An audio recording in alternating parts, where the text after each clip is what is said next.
এই শোনো না, আমাদের অন্ধবিশ্বাস চ্যানেলটি যারা এখনো সাবস্ক্রাইব করেননি প্লিজ সাবস্ক্রাইব করে দাও। আর অল্প কিছু সাবস্ক্রাইবার হলে 1,00,000 পরিবার হবে। সবাই প্লিজ সাবস্ক্রাইব এবং বেশি বেশি শেয়ার করে দাও প্লিজ। আঁকাবাঁকা মেঠো পথে একাই হেঁটে চলেছে নূর। উদ্দেশ্য নিজ বাড়িতে যাওয়া। কলেজ থেকে ফিরছিল সে। রায়সা কোনো এক কারণে আজ কলেজে যায়নি, তাই একাই সে। কিছুদিন আগেই কলেজে ভর্তি হয়েছে মেয়েটা। এসএসসিতে যতটুকু ফলাফল আশা করেছিল তা পায়নি সে। এই নিয়ে কতই না কান্নাকাটি করেছিল মেয়েটা। অবশেষে বাসার সকলে মিলে বুঝিয়ে সুঝিয়ে কলেজে পাঠাতে সক্ষম হলো তারা। নূরের বাবার নাম রফিক শিকদার, মায়ের নাম মৃত রেহানা পারভিন। নূরের মা গত হয়েছে নূরের জন্মের পরপরই। ওর দাদা দাদি অনেক বুঝিয়েছেন যেন তিনি বিয়ে করেন। নূরকে দেখভাল করার জন্য তো কাউকে একজন প্রয়োজন, কিন্তু তার এক কথা, তিনি কিছুতেই অন্য কাউকে বিয়ে করবেন না তো করবেন না। যদি সৎমা নূরকে ভালো না বাসে, নূরকে কষ্ট দেয়, তাহলে এই মা মরা মেয়েটাকে কিভাবে কষ্ট পেতে দেখবেন। তাই তো তিনি বিয়েতে মত দেয়নি। যদিও আর একটা কারণ রয়েছে বিয়ে না করার জন্য, যা সকলের অজানা। আর সেটা হলো তিনি নূরের মাকে বিয়ের আগে থেকেই পছন্দ করতেন, ভালোবাসতেন। তাই তো বিয়ের আগে তিনি নূরের মাকে তার ভালোবাসার কথা জানিয়েছিলেন, কিন্তু তিনি রাজি হননি। তাছাড়া তিনি যদি তার বাবা মাকে নূরের মাকে বিয়ে করার কথা বলতেন, তাহলে তারাও যে বিয়ে দিতেন তার সাথে, এমনটাও নয়। এ ঘটনা 2 বছর কেটে যায়। তিনি চাকরিতে যোগ দিয়েছেন ইতিমধ্যেই। এমন সময় তাকে ওর মা বাবা বিয়ে দেবেন বলে জানালেন। মেয়েও দেখা শুরু করে দিয়েছেন তারা। তখন তিনি একটি ফোন দিয়ে আঁটেন। বিষয়টা ছিল এমন, তারা যে ঘটককে নিয়াজের বিয়ের জন্য পাত্রী দেখার জন্য দায়িত্ব দিয়েছিল, তিনি সেই ঘটককে হাত করে নূরের মায়ের ছবি দেখিয়েছিলেন ওনার মা বাবাকে। নূরের মাকে দেখে সবাই রাজিও হয়ে যায়। সে অনুযায়ী তারা নূরের মাকে দেখতে চান। নূরের মায়ের পরিবারের সকলেই তাকেও পছন্দ করে। পছন্দ করবে বা নাই বা কেন, দেখতে ভালো, তাছাড়া চাকরি করেন, আবার বাবা টাকা পয়সা তো আছেই। তাই তারা আর আপত্তি করেনি। যে কারণে এক প্রকার জোর করেই নূরের মাকে ওর পরিবার নিয়াজের সাথে বিয়ে দিয়ে দেন। বাসরাতে ঘটে আর এক কাণ্ড। ফুলে সজ্জিত বিছানাকে লণ্ডভণ্ড করে তার উপর বসে কান্না করতে থাকে নূরের মা। এদিকে পছন্দের মানুষকে বিয়ে করতে পেরে তিনি কি পরিমাণে খুশি তা বলে বোঝানো যাবে না। তিনি তো পারলে ওর ঘটককে কয়েক ডজন চুমু দিয়ে দিতেন। শুধু মারল না, এই কথা ভেবে তার বউ থাকতে ঘটককে কেন চুমু দেবে। যাই হোক, খুশি খুশি মন নিয়ে বাসর ঘরে ঢুকলো। দরজা লাগাতে যাবে ঠিক তখনই তার রুমে ঝড় বইয়ে দিয়ে বিছানার ওপর কান্নারত অবস্থায় থাকা নিজের বউকে দেখে তার হাসি মুখ চুপসে যায়। দ্রুত দরজা লাগিয়ে বউয়ের পাশে গিয়ে বসে পড়েন তিনি। সঙ্গে সঙ্গে নূরের মা পিছিয়ে যায়। এতে অবাক হন না তিনি, কারণ তিনি আগে থেকে বেশ ভালো করে জানেন নূরের মা তাকে পছন্দ করেন না। তাই সবকিছুকে তিনি বেশি স্বাভাবিকভাবেই মেনে নেন। ধীরে ধীরে সবকিছু ঠিক হলেও তাদের বিয়ের 3 বছর হতে আর মাত্র কিছুদিন বাকি। তখনই নূরের জন্ম হয় এবং নূরের জন্মের কিছু সময় পরই তাকে ছেড়ে না ফেরার দেশে পাড়ি দেয় নূরের মা। এই ঘটনায় তিনি অনেকটা ভেঙে পড়েন এবং ধীরে ধীরে সবকিছুকে কাটিয়ে ওঠেন তিনি। তবুও সেই ভালোবাসার কারণে কাউকে আর বিয়ে করতে চাননি তিনি।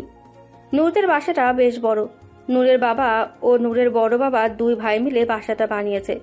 নূরের বড় বাবার নাম আজমল শিকদার, ওর বড় মায়ের নাম ফারহানা বেগম এবং তাদের একমাত্র ছেলে রিত ফারদিন। রিত লেখাপড়া করেছে অনার্স 3য় বর্ষে। এর পাশাপাশি বাবা চাচার ব্যবসায় দেখাশোনা করে সে। নূর যে রাস্তা দিয়ে কলেজে যাতায়াত করে সেই রাস্তার পাশেই একটি ফলের বাগান আছে। এরই মাঝে সে সেখানে পৌঁছে যায়। আর কিছু সময় যেতেই বাড়ির ভেতরে প্রবেশ করে সে। বাসায় প্রবেশ করতে দেখতে পায় ওর বাবা বাসার ড্রয়িং রুমে বসে কি নিয়ে যেন ফোনে কথা বলছে। সেদিকে কান্না দিয়ে ছুটে গিয়ে ওর বাবাকে জড়িয়ে নেয় সে। নূরের বাবাও মেয়েকে পেয়ে পরম যত্নে আগলে নেয় বুকে। মেয়ের কপালে চুমু এঁকে দিয়ে জিজ্ঞেস করে, আসতে কোনো অসুবিধা হয়নি তো? না বাবা, অসুবিধা হবে কেন? ভালো হয়েছে, এখন রুমে গিয়ে ফ্রেশ হয়ে নাও, এরপর খেতে এসো। যান, এখন রাখছি। দরজায় দাঁড়িয়ে কাশির আওয়াজে নিজের উপস্থিতি জানান দিয়ে ভেতরে প্রবেশ করে নূর এবং বলে, ভাইয়া কার সাথে কথা বলছিলে? আবার শুনলাম জান না টান বলছিলে। কখন কাকে জান বললাম? হয়েছে, আমি সবই বুঝি। এখন আর আমি আগের মতো বাচ্চা নই যে তুমি ভুজুং ভাজুং বুঝিয়ে দেবে। নূরের কথা ঘোরানোর জন্য রাগী ভাব নিয়ে বৃদ্ধ বলে, একদম ফালতু কথা বলবি না। যে জন্য এসেছিস সেটা করে ভাগ এখান থেকে। নূর হৃদের পড়ার টেবিলের সামনে থাকা চেয়ার টেনে বসতে বসতে বলে, এসেছি তো একটা টপিক বুঝিয়ে নিতে, কিন্তু এসে যে তোমার রঙ্গলীলা দেখবো তা জানতাম নাকি। নূরের কথা শুনে হৃদ নূরের মাথায় চাটি মেরে বলে, নূর, তুই দিন দিন খুবই পেকে যাচ্ছিস। চাচাকে তোর জন্য ছেলে দেখতে বলবো নাকি? হৃদের কথা শুনে নূরের মুখ চুপসে যায়। গাল ফুলিয়ে হৃদের উদ্দেশ্যে নিজের বইটা এগিয়ে দিয়ে বলে, হয়েছে, তোমাকে আমার বিয়ে নিয়ে ভাবতে হবে না। এখন আমার পড়াটা বুঝিয়ে দাও, তাতেই হবে। হৃদ নূরের গাল টেনে দিয়ে নূরের দেখিয়ে দেওয়া টপিকটা সুন্দরভাবে বুঝিয়ে দেয়।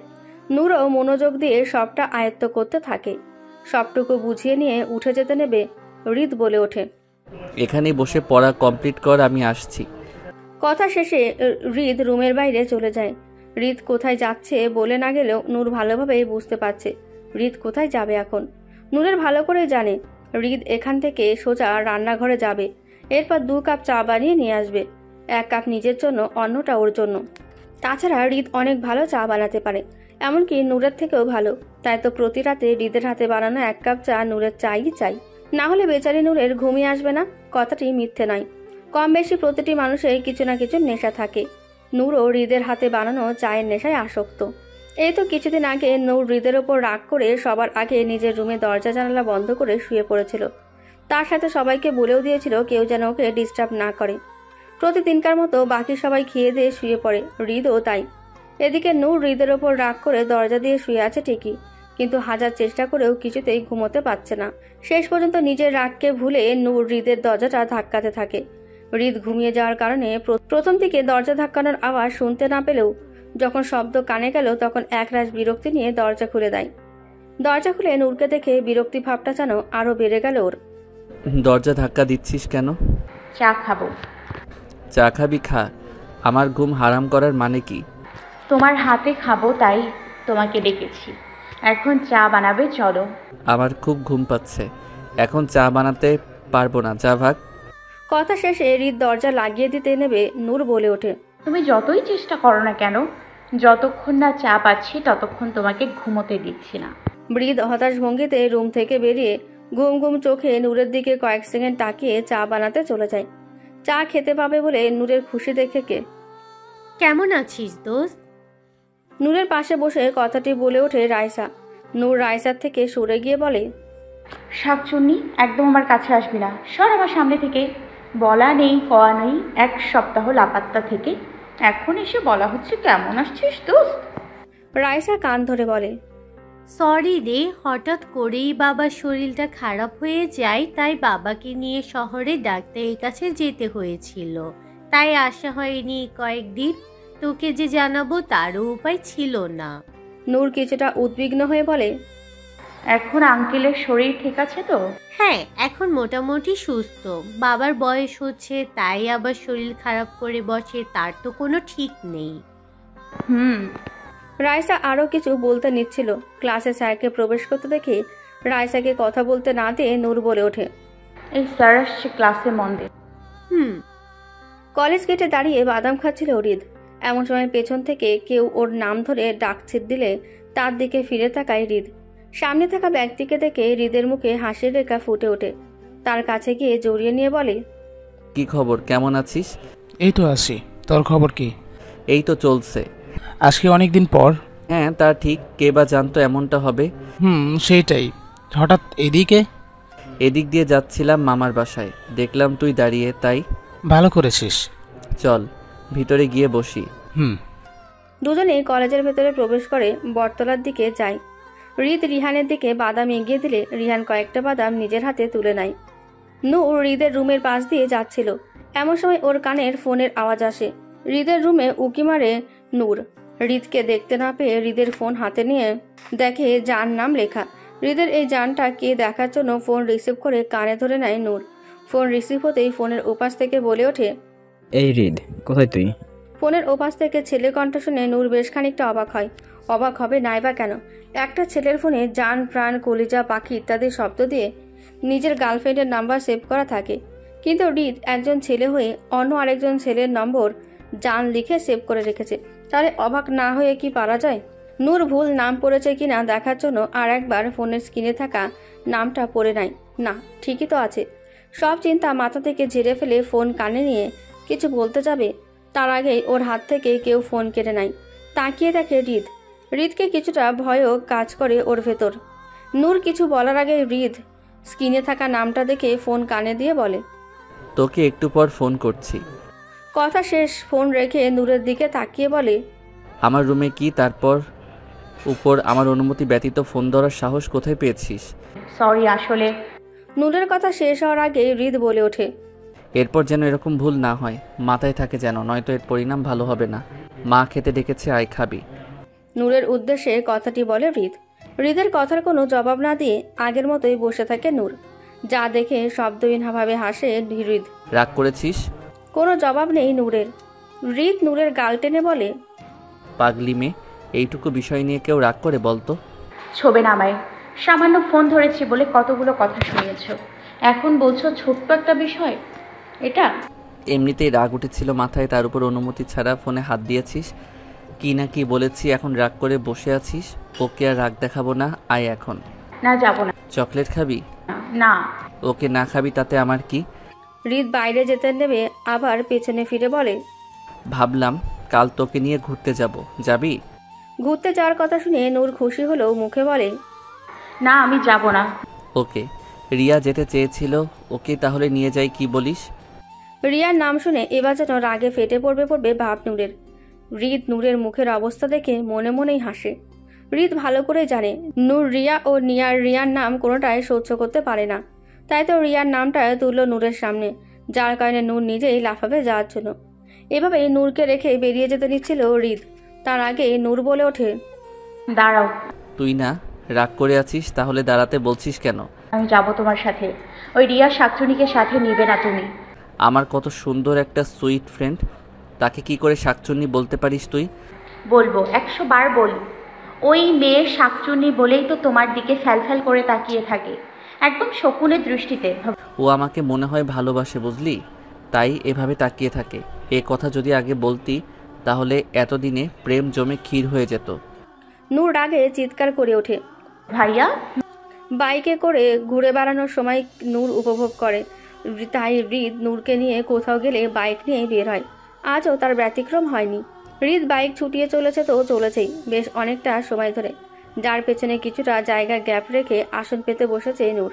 রাস্তায় বাইক টার্ন নেওয়ার সময় কখনো কখনো হৃদের দিকে ঝুঁকে পড়ছে নূর, কখনো কখনো হৃদের পিঠের আছড়ে পড়ছে সে, যার পরক্ষণে নিজেকে সামলিয়ে নিচ্ছে নূর। তবে আজ বিষয়টা ভিন্ন। নূর বড় হচ্ছে, যার দরুন নূরের ভেতরে সত্তায় পরিবর্তন হচ্ছে, যা শুরু হয়েছে কয়েক বছর আগে থেকেই। নিজের ভেতরে রঙিন অনুভূতিরা নেচে গিয়ে বেড়ায় সারাক্ষণ। যদিও তার একার নয়, প্রতিটি মানুষের এমন একটা পরিবর্তন আসে যেখানে ব্যক্তির মাঝে বিভিন্ন পরিবর্তন লক্ষ্য করা যায়। ব্যক্তির ভিতরে নানান অনুভূতি সৃষ্টি হয়, বিপরীত লিঙ্গের প্রতি আকর্ষণ কাজ করে, তাদের সাথে কথা বলতে মেলামেশার ইচ্ছে জাগে মনে। কেউ এই অনুভূতির সাগরে ভাসতে গিয়ে সময়ের অতল গহ্বরে তলিয়ে যায়, কেউ কেউ অনুভূতিকে নিজের শক্তি বানিয়ে সামনের দিকে এগিয়ে যায় আপন শক্তিতে। চা খাবি? নূর এমনভাবে কথাটা বলল যেন হৃদ কি বলেছে সে শুনতেই পায়নি, তাই হৃদ আবারও বলে, চা খাবি? আরে চা কোথায় পাবে তুমি? গাদির সামনে টাকা, তাহলে দেখতে পাবি। নূর সামনে থাকতে দেখে একটা ছেলে বড় ফ্ল্যাক্সে করে চা বিক্রি করছে। নূর নিজের উল্টোপাল্টা ভাবনায় খেয়ালই করেনি হৃদ কখন বাইক থামিয়ে বসে আছে। ক্লাসে এখনও স্যার আসেনি, সেই সূচকে নিজেদের ভেতর কথা বলছিল নূর ও রাইসা। এর মাঝে ওদের সামনে একটা ছেলে এসে দাঁড়ায়, যা দেখে নূর ও রাইসা উভয়ই তাকায় ছেলেটার দিকে। ছেলেটাকে এর আগেই এই ক্লাসে দেখেছে ওরা, ছেলেটা ওদের ক্লাসেই পড়ে, যদিও তার সাথে কথা বলা হয়ে ওঠেনি এখনো, নাম না জানা তো দূরের কথা। তবে তার থেকে বড় কথা ছেলেটা তাদের সামনে এসে দাঁড়ানোর কারণ কি। সেটা কিছু বলতে যাবে তার আগেই রাইসা বলে ওঠে, কি চাই? রাইসার এমন কথা শুনে ছেলেটার মাঝে কিছুটা পরিবর্তন লক্ষ্য করা যায়। হয়তো সে অবাক হয়েছে, এমনকি নূরও অবাক রাইসার কথায়। ছেলেটার মতো নূরও ধারণাও করতে পারেনি রাইসা প্রথম কথা তুই দিয়ে শুরু করবে। সাধারণত মানুষ শুরুর দিকে অপরিচিত বা কিছুটা পরিচিত মানুষকে আপনি করে বলে, কিন্তু রাইসা তাদের থেকে 100 মাইল এগিয়ে, সে তো ডিরেক্ট তুইয়ে চলে গেছে। ভাবা যায় ব্যাপারটা। কয়েক সেকেন্ড পর ছেলেটা হেসে উত্তর দেয়, আমি জিম, তোমাদের সাথে ফ্রেন্ড হতে এলাম। নূর ও রাইসার সামনে থাকা ছেলেটা অর্থাৎ জিমের কথা শুনে ওরা একে অপরের দিকে চাওয়াচাই করলো একবার।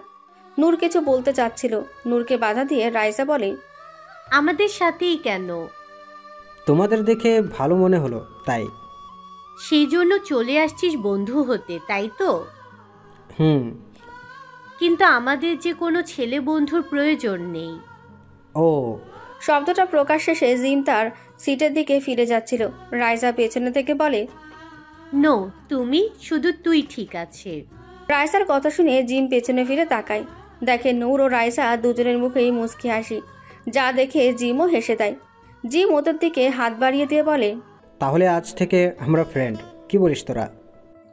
তিনজনই একে অপরের সাথে হাত মিলিয়ে নেয় এবং বলে, কলেজ থেকে ফিরে রুমে আসার সময় রান্নাঘরে কান্নাকাটির শব্দ শুনেছিল নূর, তাই ফ্রেশ হয়ে রান্নাঘরে প্রবেশ করে হৃদের মাকে পেছন থেকে জড়িয়ে ধরে বলে, বড় মা কি করছো? সকালে বললি না খিচুড়ি খাবি, তাই তোর জন্য খিচুড়ি করছি, প্রায় শেষ, যা বাইরে গিয়ে বস, আমি তোর জন্য নিয়ে যাচ্ছি। ভাই নূর বের হতে যাচ্ছিল, পেছনে ফিরে আবারও বলে, ভাইয়া ফিরেছে। এখনো আসেনি, কিছু সময়ের মাঝেই চলে আসবে হয়তো। মাথাটা একটু টিপে দে, প্রচুর ব্যথা করছে। ঔষধ খেয়েছো? ওষুধের প্রয়োজন নেই, তুই একটু টিপে দে, তাতেই হবে। তুমি শুয়ে পড়ো, আমি তেল ও মলম নিয়ে আসছি। নূর ওর রুম থেকে তেল ও মলম নিয়ে আসে। মলম হাতে মেখে হৃদের কপালে লাগানোর সাথে হৃদের গায়ের উত্তাপ অনুভব করে, যার সাথে সাথে আতকে উঠে বলে ওঠে, তোমার তো গায়ে জ্বরে পুড়ে যাচ্ছে, আমি বাবাকে ডক্টর নিয়ে আসতে বলেছি। এসবের কোনো প্রয়োজন নেই। তুমি আর একটা কথাও বলবে না, আসছি আমি। নূর ওর বাবাকে ডক্টর নিয়ে আসতে বলে। আবারও ফিরে আসে নূরের রুমে, পানিতে কাপড় ভিজিয়ে হাত মুখ মুছে দিয়ে মাথায় মলম ও তেল দিয়ে দেয়। কিছু সময়ের ভেতর ডক্টর এসে হৃদকে দেখে যায়। হৃদের মা হৃদকে খাবার খাওয়ানোর পর ওষুধ খাইয়ে দেয়। হৃদ ঘুমিয়ে গেলে তিনি চলে যান এবং নূরকেও যেতে বলে। মাঝরাতে নূরের ঘুম ভেঙে গেলে বাইরে আসে পানি খাওয়ার জন্য। তখনই হৃদের কথা মনে পড়ায় ওর রুমের দিকে এগিয়ে যায়। দরজা খুলে দেখে হৃদ জ্বরের ঘরে আবল তাবল বলা শুরু করেছে, যা দেখে নিজেকে স্থির রাখতে পারে না। ওয়ার্ড্রপ খুলে কম্বল বের করে হৃদের গায়ে দিয়ে দেয়। আবারও হাত পা ও মুখ মুছতে শুরু করে ভেজা কাপড় দিয়ে। এভাবেই কখন সে ঘুমিয়ে গেছে বুঝতেই পারেনি। সূর্যের আলো চোখে পড়তেই ঘুম ভেঙে যায় হৃদের। হৃদ চোখ খুলে পাশে তাকাতেই নূরকে দেখতে পায়। ওর ডান হাত জড়িয়ে শুয়ে বিছানার কোণ ঘেঁষে। নূরের কাছ থেকে নিজের হাত সরিয়ে দু চোখ পরিষ্কার করে নিয়ে নূরকে ডাক দেয়, নূর, এই নূর। হৃদের এক ডাকেই নিমেষেই নূরের ঘুম ভেঙে যায়। নূর হৃদকে বিছানার ওপর বসে থাকতে দেখে নূর বলে, কখন উঠেছে? মাত্রই উঠলাম, তুই এখানে কেন? হৃদকে কোনো জবাব না দিয়ে সোজা হৃদের কপালে হাত দিয়ে পরীক্ষা করে নেয় এখনো জ্বর আছে কিনা। হৃদ নূরকে বলে ওঠে, কি করছিস?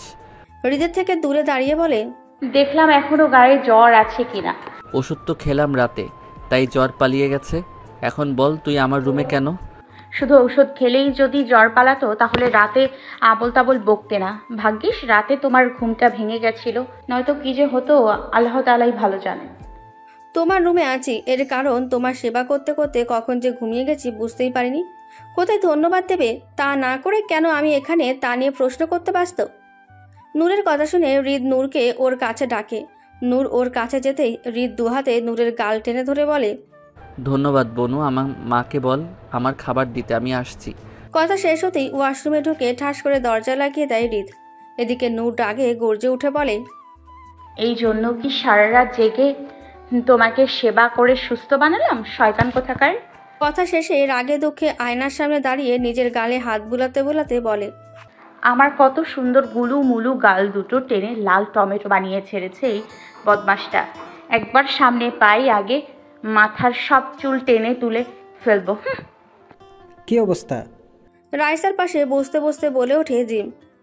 দেখতেই পাচ্ছিস বসে আছি। তা তো পাচ্ছি। রাইসার হাতে আইসক্রিমের প্যাকেট ধরিয়ে দিয়ে বলে, এই নে ধর। এসব আনার কোনো প্রয়োজন ছিল না। তুই বরাবরই বেশি কথা বলিস। তোকে বলেছে? বলেছেই তো। কে বলেছে? জিম রাইসার দিকে এগিয়ে আসে, যা দেখে রাইসা কিছুটা সরে যেতে নাই। তার আগে জিম রাইসার কানে একটা ফুল গুজে দিয়ে মুখটা কানের কাছে নিয়ে ফিসফিস করে বলে, এই যে আমি বললাম। জিমের থেকে দূরে দাঁড়িয়ে বলে, সর আমার সামনে থেকে। আমি আবার কি করলাম? শুধু তো একটা ফুলেই গুজে দিলাম তোর কানের মধ্যে। তুই জানিস তোর কাজে কতটা ভয় লেগেছিল আমার? এতে ভয়ের কি আছে? আমাদের এভাবে একসঙ্গে দেখে নিলে আমাকেই নানান কথা বলবে, তাই এতে ভয়ের অনেক কিছুই আছে। কথা শেষে ক্লাসের দিকে চাই রাইসা।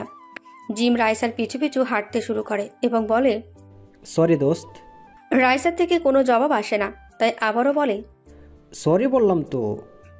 রাইসা একবার দাঁড়িয়ে জিমের মুখের দিকে তাকিয়ে কোনো কথা না বলে আবারও আগের মতো চলতে শুরু করে। রাইসা ও জিমকে ক্লাসে প্রবেশ করতে দেখে নূর বলে ওঠে, একসঙ্গে কোথায় গিয়েছিলি তোরা? দুজনের হাতে আইসক্রিম দেখে আবারও বলে, আইসক্রিম খেতে গিয়েছিলি ভালো কথা, আমায় ভুলে গেলি? তোকে কে বললো আমরা একসঙ্গে ছিলাম? রাইসা নূরের হাতে বাড়ি মেরে আইসক্রিম ধরিয়ে দিয়ে বলে, এই নে খা, লাগলে আরো কিনে খা। রাইসার কাজে নূর জিমের দিকে তাকায়, দেখে জিমের মুখও ফ্যাকাশ হয়ে আছে।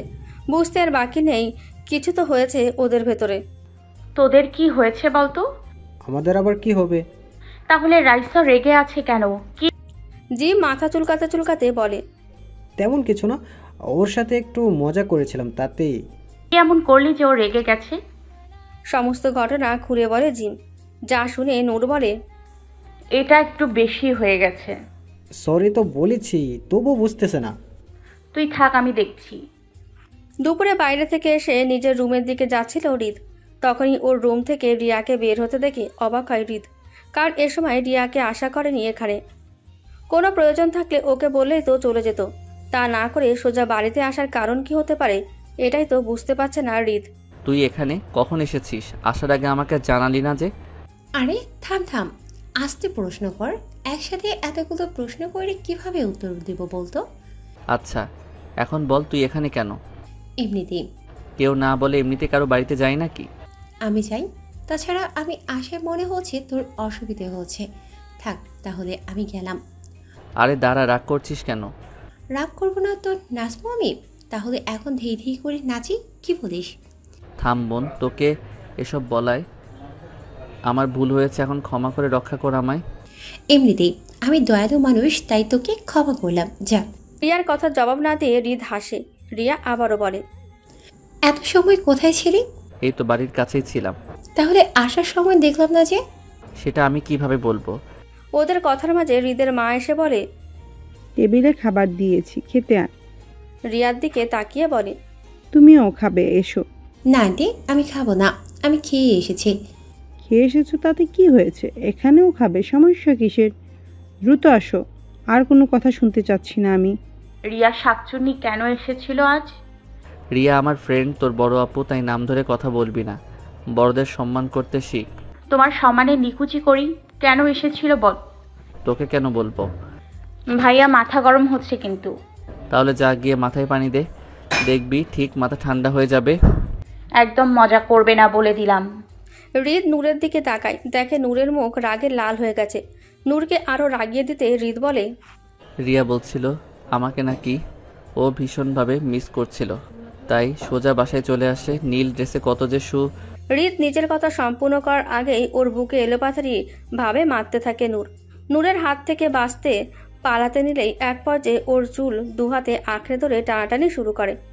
একসময় ক্লান্ত হয়ে ছেড়ে দেয় নূর। তারপর কোনো কথা না বলেই ছুটে নিজের রুমে গিয়ে দরজা লাগিয়ে দেয় নূর। নূরের কাছে অবাক হৃদ। আয়নাতে নিজের চুলের অবস্থা দেখে পারলে কেঁদে দিত হৃদ। টেনে টুনে কি অবস্থা করেছে ওর চুলের। এখন নিজের কাছে নিজেই আফসোস করতে থাকে হৃদ। তবে কিছুতেই বুঝে উঠতে পারল না নূরের হঠাৎ করে কি হলো যে তার বুক ও চুলের ওপর টর্নেডো বয়ে দিল। সবশেষে হৃদ মনে মনে বলতে থাকে, বউ তোমার বরকে টাকলু করে ছাড়বে এই বদ মেয়ে। ইন্টার প্রথম বর্ষের পরীক্ষা শেষ পরীক্ষা আজ। নূরের বাবা নূরকে পরীক্ষার হল পর্যন্ত এগিয়ে দিয়ে চলে গেলেন নিজ কাজে। তার একটা জরুরি কাজ পড়াই। প্রথমে তিনি হৃদকে নূরের সঙ্গে পাঠাতে চেয়েছিলেন, পরবর্তীতে কি যেন ভেবে নিজেই নূরের সঙ্গে গেলেন। একটাই নূরের পরীক্ষা শেষ, যে কারণে নূরকে হল থেকে নিয়ে আসতে তৈরি হয়ে বেরিয়ে পড়েছে হৃদ। কিছু সময়ের ভেতর হলের সামনে উপস্থিত হয় সে। নূরও যথাসময়ে পরীক্ষা দিয়ে বের হয়। নূর, রাইসা ও জিম একসঙ্গে পরীক্ষার বিষয়ে কথা বলতে বলতে এগিয়ে আসছিল। হৃদের সামনে ওরা আসতেই জিম বলে ওঠে, ভাইয়া আপনি এখানে? হৃদ নূরের দিকে ইশারা করে বলে, ওকে নিতে এসেছি। নূর অবাক হয়ে জিমকে বলে, তুই হৃদ ভাইয়াকে চিনিস কিভাবে? হৃদ ভাইয়া আমার আপুর ফ্রেন্ড। তোমার আপুর নাম কি রিয়া? আগে বলিসনি কেন? আমি কি জানতাম নাকি তুই হৃদ ভাইয়ার ছোট বোন? নূর কিছু না বলে শুধু হৃদের দিকে চোখ ছোট ছোট করে তাকায়। হৃদ ও নূরের দিকে কয়েক সেকেন্ড তাকিয়ে সকলের দিকে তাকায়। I love you Hrid. Will you marry me? Hrid রিয়াকে মাটি থেকে তুলে দাঁড় করিয়ে বলে, এসব কি করছিস? রিয়া হৃদের দিকে একটু এগিয়ে বলে, আমি তোকে ভালোবাসি, তাই তোকে জানালাম। আমাকে প্লিজ ফিরিয়ে দিস না। এটা কখনো সম্ভব না। রিয়ার চোখে পানি টলমল করছে। এভাবে হৃদের দিকে করুণ চোখে তাকিয়ে, কেন সম্ভব না? আমি তোকে বন্ধু ছাড়া কখনো অন্যভাবে দেখিনি, তাই সম্ভব নয়। আগে দেখিসনি, এখন দেখবি। প্লিজ, আমি তোকে ছাড়া বাঁচবো না রে। পাগলামি করিস না। পাগল তো অনেক আগেই হয়েছি, যখন তোর জন্য নিজের ভেতর অন্যরকম অনুভূতি অনুভব করতে শুরু করলাম। তখন নিজেকে অনেক বোঝানোর চেষ্টা করলাম এইসব ভুল, কিন্তু এই অবুঝ মনটা কিছুতেই বুঝলো না। সেদিন তোর বাড়িতে এই কারণে গিয়েছিলাম, তোকে ছাড়া থাকতে না পেরে, কিন্তু বলা হলো না। ভালোবাসতে হলে পাগল না হয়ে তো উপায় নেই, তবুও যদি ভালোবাসাকে পাওয়া যায়। এই পাগলের যে ওই একটাই সম্বল বেঁচে থাকার জন্য। এখন তুই কি চাস আমি মরে যাই? হৃদ রিয়ার কথা জবাব দেয় না, যা দেখে রিয়া হৃদকে শক্ত করে জড়িয়ে ধরে হৃদের বুকে অঝরে চোখের জল ফেলতে শুরু করে এবং বলে, কেন এমন করছিস? প্লিজ আমার হয়ে যা না, দেখবি তোকে অনেক ভালোবাসবো, আদরে ভালোবাসে ভরিয়ে রাখবো, কখনো অভিযোগ করার সুযোগ দেব না। হৃদ রিয়ার দু বাহু চেপে ধরে রিয়াকে নিজের বুক থেকে আলাদা করে চোখের জল মুছে বলে, আমার সাথে আয়। যতক্ষণ না বলবি তুই আমাকে ভালোবাসিস, ততক্ষণ কোথাও যাব না আমি। বেশি কথা বলিস না, আসতে বলছি আয়। বললাম না যাব না। রিয়া। হৃদের কণ্ঠে নিজের নাম শুনে হৃদের চোখের দিকে তাকায় রিয়া, দেখে চোখ রক্তবর্ণ ধারণ করেছে, যা দেখে ওর গলা শুকিয়ে কাট। তাই আর কোনো বাহানা না করে হৃদের সাথে চলতে শুরু করে রিয়া। বাইকে করে রিয়াকে ওর বাড়ির সামনে নামিয়ে দিয়ে হৃদ বলে, আর একটু কান্না করবি না, আমাকে একটু ভাবতে দে। হৃদের কথা শুনে রিয়ার মুখে হাসির রেখা ফুটে ওঠে। খুশিতে হৃদকে জড়িয়ে নিতে যায়, শুধু পারে না আশপাশের মানুষদের জন্য। কিছু ভেবেছিস? কি ভাববো? রিয়া দাঁতে দাঁত চেপে বলে, মাথা গরম করবি না কিন্তু। আমি আবার কি করলাম? সেদিন বললে আমার বিষয়ে ভেবে দেখবি, তাহলে এখন বলছিস যে কি ভাববে? তোর বিষয়ে কি ভাববো বলতো? হৃদের বাচ্চা। 1 মিনিট, হৃদ তো আমার নাম। আমি এখনো বিয়ে করিনি, তাহলে এখানে আমার বাচ্চা আসবে কোথা থেকে? হৃদ, একদম হেয়ালি করবি না, আমি কিন্তু সিরিয়াস। আমিও তো সিরিয়াস। এই তোর সিরিয়াসনেসের নমুনা। চানা খাবি? তুই তো আমার হাতে মার খেতে যাচ্ছিস। না রে, এখন মুড নেই। হৃদের বাচ্চা, তোকে আজ আমি ছাড়ছি না। কথা শেষে হৃদকে মারার জন্য রিয়া দৌড়াতে থাকে। হৃদ তো পালাই, রিয়ার থেকে কেই বা চাইবে অসময়ে মার খেতে। বাবা এখানে একটু দেখতো। এদিকে দাও দেখি। হুম। এখানে তো হিসেবের গরমিল দেখছি। সেটা তো আমিও দেখলাম, তাই তো তোমার কাছে নিয়ে এলাম। হৃদের বাবা আজমল সিকদার বেলে প্রেস করার সাথে সাথেই অফিসের পিয়ন হাজির হয় তার সামনে। পিয়ন তিনি বললেন, খোকনকে আসতে বল। জি স্যার। আজ এত লেট করে আসলে যে? অফিস কয়েক লক্ষ টাকার গরমিল হয়েছিল, ওটাই সমাধান করতে করতেই লেট হয়ে গেল। আচ্ছা, তুমি ফ্রেশ হয়ে নাও, আমি খাবার দিচ্ছি। খাবার মুখে তুলতেই অন্য রকমের স্বাদ অনুভব করে হৃদ, তাই বলে ওঠে, আজ কে রান্না করেছে? কেন ভালো হয়নি? হৃদ খাবার চিবোতে চিবোতে বলে, বেশ ভালোই। ধন্যবাদ। হৃদ নূরের মুখের দিকে তাকিয়ে বলে, তুই রান্না করেছিস? বলিস কি, এত ভালো রান্না কবে শিখলি? বড় মা শিখিয়েছে। ভাবছি এখন থেকে প্রতিদিন তোর হাতে রান্না করা খাবার খাবো। যখন আর খেতে ইচ্ছে করবে না তখন তোকে বিয়ে দিয়ে তাড়িয়ে দিব বাড়ি থেকে। ধুর, কি সব যে বলো তুমি। হৃদের মুখে নিজের বিয়ের কথা শুনে নূরের মুখ লজ্জায় লাল হয়ে যায়, যে কানে উপরের কথাটি বলেই ছুটে পালায় নিজের রুমের দিকে। এদিকে নূরের কাণ্ডে খাবার টেবিলে হাসতে থাকে হৃদ। বড় মা। বল, কি বলবি? সেহরিতে আমায় ডেকে দিবা। খাওয়ার সময় তো ডাকবই। সেটা বলিনি। তাহলে কি বলতে চাচ্ছিস? যখন রান্না করবে তার আগে ডেকে দিবে আমায়। কেন এত তাড়াতাড়ি উঠে কি করবি? আজ আমি রান্না করব, তুমি আমাকে সাহায্য করবে। তুই এত রান্না করতে পারবি না? তার চেয়ে ভালো খাওয়ার সময় হলে তোকে ডেকে দেব। এখন যা, ঘুমিয়ে পড়, অনেক রাত হয়েছে। আগে বলো ডেকে দিবা, নয়তো রাতে আমি কিছুতেই ঘুমাবো না। এমন করে না মা, তুই পারবি না। পারবো কিনা পরে দেখা যাবে, আগে তুমি বলো আমাকে ডেকে দিবা কিনা। ওকে ডেকে দিব, হয়েছে, এখন যা। নূর এগিয়ে গিয়ে এসে হৃদের মায়ের গালে চুমু দিয়ে বলে, হয়েছে। কথা শেষে নূর রুম থেকে বেরিয়ে পড়ে। এদিকে হৃদের মা ও হৃদের বাবা নূরের কাণ্ডে হেসে ওঠে। হৃদের মা হৃদের বাবাকে বলে, দেখছো মেয়েটা কতটা পাগলি হয়েছে? তা তো দেখতেই পাচ্ছি। দেখতে দেখতে মেয়েটা কত বড় হয়ে গেছে, তাই না? তা তো হয়েছেই। কয়েকদিন আগে রমিজের সঙ্গে দেখা হয়েছিল। এই রমেশটা আবার কে? রমেশকে চিনো না? রতনের চাচা রমেশ ঘটক। ও, রমেশ ঘটকের আবার তোমার সাথে কি কাজ? রাস্তায় কে জানি দেখেছিল নূরকে, তাতেই নূরকে পছন্দ হয় তাদের ছেলের জন্য। সে কথা রমেশকে জানায় তারা, তাই রমেশ এসেছিল নূরের জন্য। একদম এসব নিয়ে এখন ভাবতে যেও। মেয়েটা একটু বড় হতে না হতেই মানুষের নজর লাগা শুরু করে দিয়েছে। তুমি ওদের না করে দিবে, আরও বলবে দ্বিতীয়বার যেন এসব তোমাকে এসে না বলে। সেটা তো বলেছি।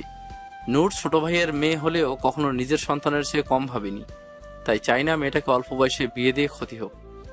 ভালো করেছো। রাত তো অনেক হলো, এখন ঘুমিয়ে পড়ো, সকালে আবার উঠতে হবে। নূর, এই নূর, আর কতক্ষণ ঘুমাবে বলো তো? এত তাড়াতাড়ি উঠে কি করব? খেতে হবে না? সবাই তোমার জন্য অপেক্ষা করছে, উঠে পড়ো জলদি করে। আমার তো কলেজ নেই, এত তাড়াতাড়ি উঠতে ইচ্ছে করছে না। সবাইকে খেয়ে নিতে বলো। আজ প্রথম রমজান, এটা কি তোমার মনে নেই? প্রথম রমজান কথাটি কর্ণগোচর হতেই তড়িৎ গতিতে বিছানায় উঠে বসে নূর। দেখে ওর সামনে ওর বাবা বসে আছে। তা দেখে নূর বলে, আজ প্রথম রমজান। নূরের বাবা নূরের এলোমেলো চুলগুলো ঠিক করে দিতে দিতে বলে, আমায় আগে ডাক দাওনি কেন? বড় মাকেও তো বলেছিলাম আমায় আগেই ডাক দিতে, যেন আমি সবার জন্য রান্না করতে পারি। আমাকে বলেছিল তোমাকে ডাকতে, আমি তোমাকে ডাকতে এসে দেখি তুমি ঘুমাচ্ছিলে, তাই তোমার ঘুম নষ্ট করতে চাইনি। এখন যাও, ফ্রেশ হয়ে নাও, আমি কাল ঠিক সময়ে ডেকে দিব, ঠিক আছে? খাওয়া শেষে বাসার 3 পুরুষ সদস্যই নামাজ পড়ার জন্য মসজিদে চলে যায়। বাসায় থাকে শুধু নূর ও হৃদের মা। তারাও একত্রে নামাজ পড়ে নেয়।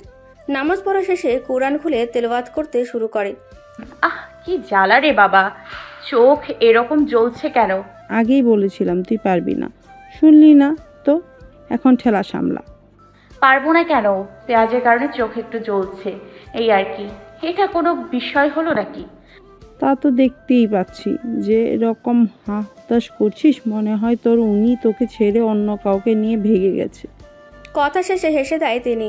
যা দেখে নূর বলে ওঠে, হয়েছে, তুমি থামো এখন। আমি যাকে বিয়ে করব সে কখনো আমায় ছেড়ে যাবে না, উল্টো সারাক্ষণ আমার গলা ধরে ঝুলে থাকবে। হৃদের মা নূরের পেটে গুঁতো দিয়ে বলে, তুই কিভাবে জানলি তোর গলায় ঝুলে থাকবে? নূর হৃদের মায়ের দিকে তাকিয়ে বলে, লাগে তো বড় মা।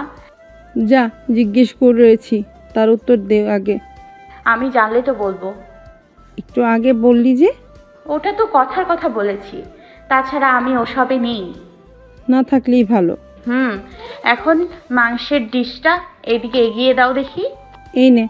সবজি কেটেছো? অনেক আগেই শেষ। তাহলে এদিকে দাও, রান্নায় বসিয়ে দিই। কিছু সময় যেতেই রান্নার সুবাস ছড়িয়ে পড়ে চারিদিকে। নূর মিসেস ফারহানাকে বলে ওঠে, দেখেছো কেমন সুবাস ছড়িয়েছে? তা তো দেখছি, আর একটু পর নাড়িয়ে রেখে দে, আমি সবকিছু সাজিয়ে নিই বাইরে। ভাইয়া, আমায় একটা গল্পের বই কিনে দিবা? এখন পারবো না, আমার বুক শেপ থেকে যেটা ভালো লাগে সেটা নিয়ে যা। সবগুলোই পড়া শেষ। কদিন আগেই 2টো নতুন বই কিনে এনেছি, দেখ। ওইগুলোই পড়া শেষ। হৃদ শোয়া থেকে বসে বলে, কি বলিস? আমি তো এখনো খুলেও দেখিনি একটাও, এর মাঝেই তোর পড়া শেষ? কলেজ নেই, তাই ওগুলোই পড়ি বসে বসে। হৃদ নূরের মাথায় হালকা করে চাটি মেরে বলে, শুধু গল্প পড়লেই কি হবে? কলেজের বই পড়া লাগবে না? ওইগুলো পড়বো, তবে কলেজ খোলার পর। এখন রুমে গিয়ে কলেজের পড়াগুলো কমপ্লিট কর, সময় পেলে নতুন বই এনে দিব। না, এক্ষুনি গিয়ে নিয়ে আসো। বললাম না পরে এনে দিব। যাবে না তাই তো? এই তো বুঝতে পারছিস। বড় মাকে কি বলবো এই কথা? 1 ঘন্টা পর গেলে হবে না? হবে। কেমন আছিস? এই তো আছি, তোর কি অবস্থা? আছি কোনো রকম। এটা কেমন কথা? ঠিকই তো বললাম। কোথায় ঠিক বলছিস? তোকে তো আমার মনের কথা জানালাম, তুই তো কোনো কিছুই বললি না। আমি তোকে ছাড়া ভালো নেই রে, সব কিছু থেকেও নেই, বুঝলি? বুকটা একদম খালি খালি লাগে। চাইলে কি ভালোবাসা যায়?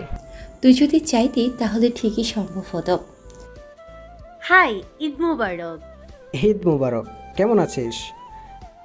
এই তো আলহামদুলিল্লাহ, তুই কেমন আছিস? আলহামদুলিল্লাহ। নূর কোথায়? জানি না রে, দাঁড়া দেখছি লাইনে আছে কি না। 2 মিনিট পর রাইসা মেসেজ দিয়ে বলে, নিয়মিত ভালোবাসার গল্প শুনতে এবং পড়তে আমাদের অন্ধবিশ্বাস চ্যানেলটি সাবস্ক্রাইব করে পাশে থাকা বেল আইকনটি ক্লিক করুন। ধন্যবাদ সবাইকে।